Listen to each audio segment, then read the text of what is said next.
guys, so this is me. I just came back in time from the year 2011, and it's currently November 1st, 2008. Everything looks so different out here. Anyway, I'm going to call my past self now and have a little talk with him because I think he needs to know a few things. So, let's see. I know he should be home. This is one of my days off, so he should be up there.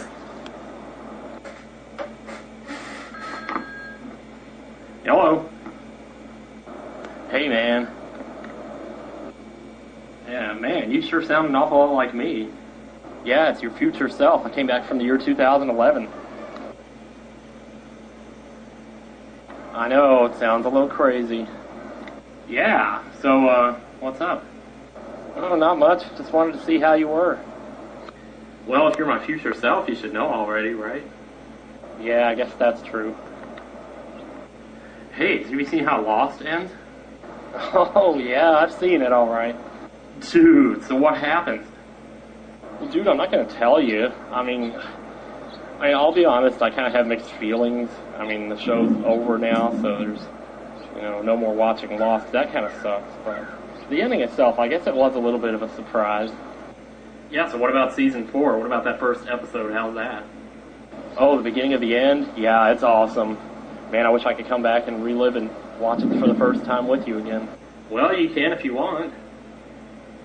Yeah, well, that whole thing with the same matter can't occupy the same space might be a little dangerous if we got too close together or something. Yeah. So what, are you, like, outside or something? No, don't look. Okay.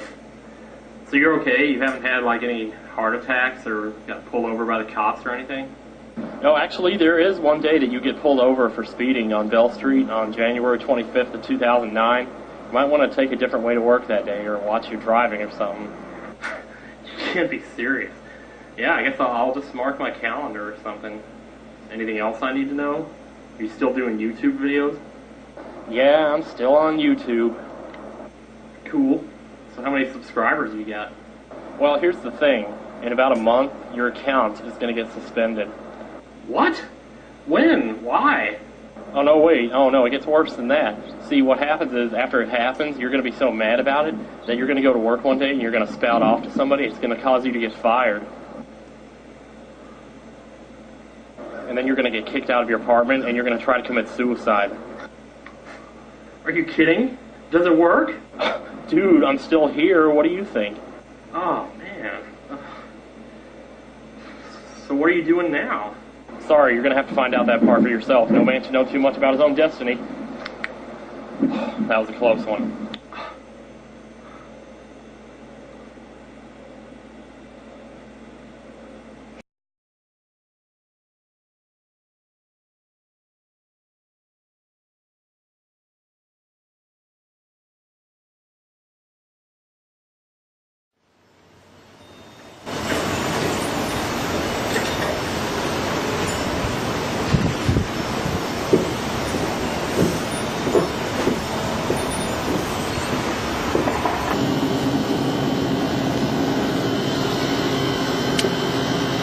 Everybody.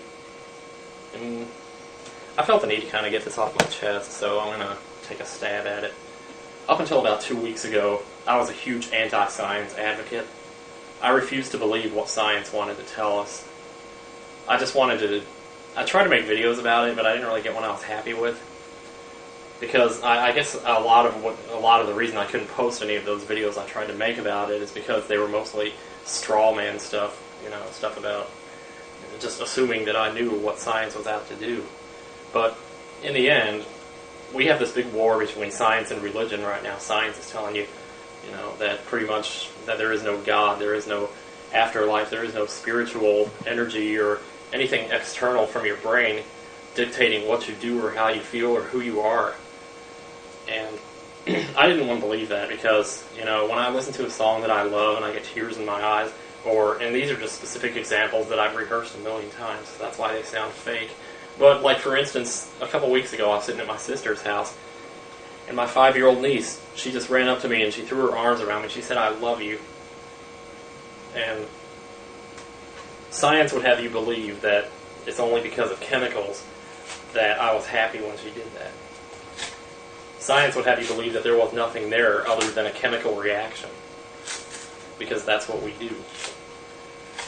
And that pisses me off. Even now it still does, even though I've kind of heard a strong case for them just recently, which has totally leveled my way of thinking about this right now, and I'm not even sure what I think right now, but a couple weeks ago I saw a video in which someone basically pointed out that everything you think you know about who you are, about what you remember, it's all right up here in your brain.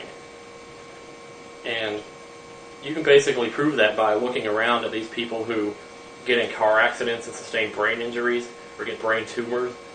When this stuff happens to their brain, when they get a brain injury, it alters their personality, it alters their memory. Some of these people wake up and they don't even recognize their own family. So how do you explain that? How can there possibly be any kind of awareness, external awareness out there somewhere, or spiritual energy out here dictating who we love, or what we remember, or who we are, or anything like that, if a little brain injury can just totally make you forget all that? Can totally take that all away from you. I mean, it's an iffy argument, because the other person who's still in your family, they still remember who you are. They still remember all the times you had together. Just because you don't remember it doesn't mean it didn't happen. But what's the point of anything happening at all if you can't remember it? But you hear about this all the time. You hear about people getting brain damage and suddenly they lose their awareness. And it's like, well, where was it before? You know, because if it's not there now, then obviously it was only up here to begin with. It wasn't being sent to you from out there somewhere. It was all right here. It started here, it originated here, and when your brain dies, it ends here. When you die and your brain dies along with it, that's it. There's no more awareness for you. I'm not going to totally discount the possibility that there is some spirit that is beyond our awareness, that, you know, because I'm always open to the possibility that there is something greater than we are. And for that, I'm not scared of death. I mean, I guess I still do, deep in my heart of hearts, I do believe that there is an afterlife, but I don't know, it's just really baffling when you think about it, that so much of what you think you know in this life could just be gone like that because of something that happens to you physically, that you could lose all of that stuff that you thought was coming from somewhere else. Maybe you'd only lose your so-called awareness of that stuff. But like I said before, that stuff would still exist because it would still be in the other person's memory. So maybe the only thing that you ever take with you is what you do with someone else. I don't know. But that's beside the point. I don't know. I don't even know what point I'm trying to make right now. I was just kind of rambling and wanting to get this off my chest. I guess. I don't know. I don't know jack squat about this. I really don't. I'm sitting here speculating about stuff that I don't know anything about. Sorry I keep reaching for my nose. I got a nose itch problem. I got one of those invisible boogers. You know, where you sit there and pick and pick and pick and you can't get anything out? Okay. Time to stop the camera, no doubt about it.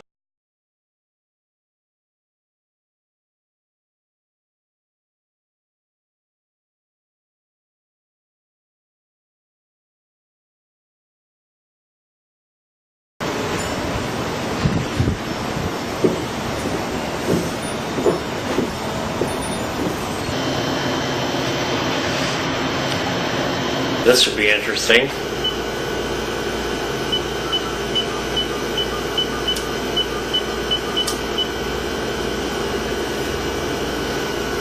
Hey. Hey.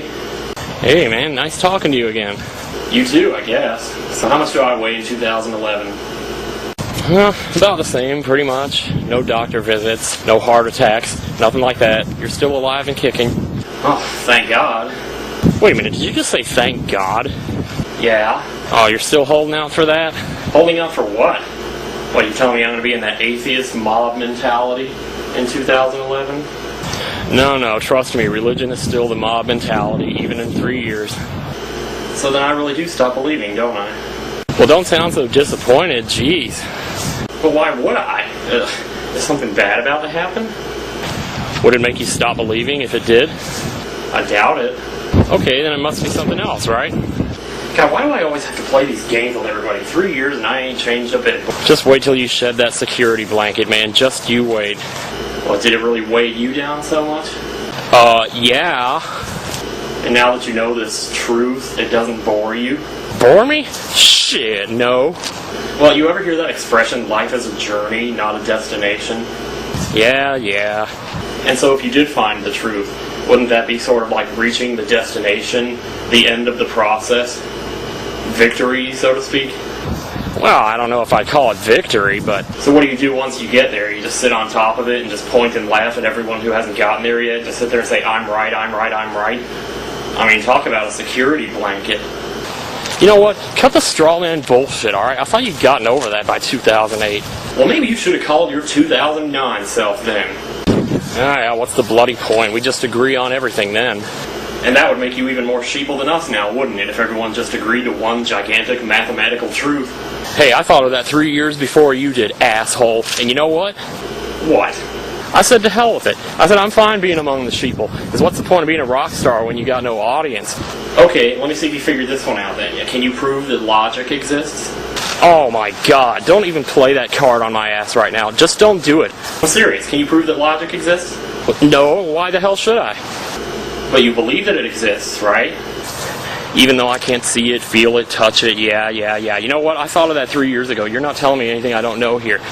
You know, and logic is the same way. It's just something you do. It doesn't have to be proven to exist. But maybe you're just too much of a coward to face up to what you're slowly starting to realize here. A coward?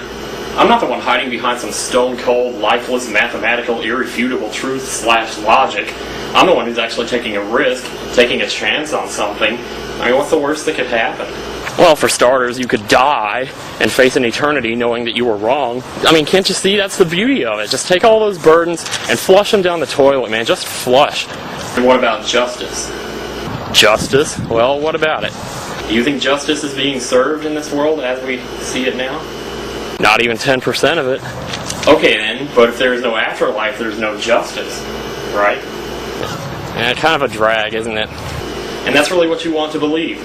Well, sometimes what you want to believe and what you actually do believe are two totally different things. Well, I mean, do they have to be? I mean, when there's no proof either way, you have to choose something. And you're choosing to believe the starving kid has no retribution for all the suffering? Okay, now let me tell you something. You want to know why all that crap's happening in the world? You want to know why there's so much horseshit in this world? Maybe it's because you don't do anything about it.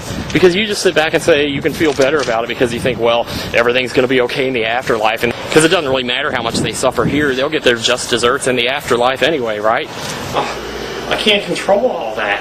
I mean, what if this is all there is? The real question, my friend, is that what you want for them? Silence has the loudest voice. Oh, please stop it. My ears are bleeding. Okay, I'll prove it to you. Prove what? That there is an afterlife. Oh, how the hell are you going to do that? I die. You cease to exist as well. Oh, no, you don't.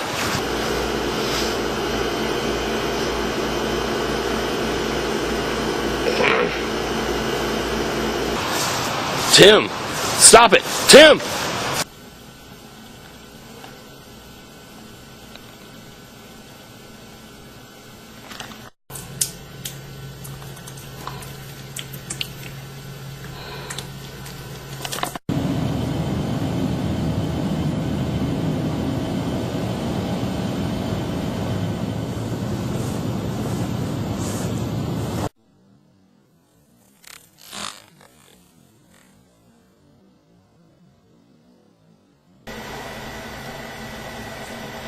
Well, I'll be damned. The son of a bitch was right. Well, at least it let me keep my sunglasses.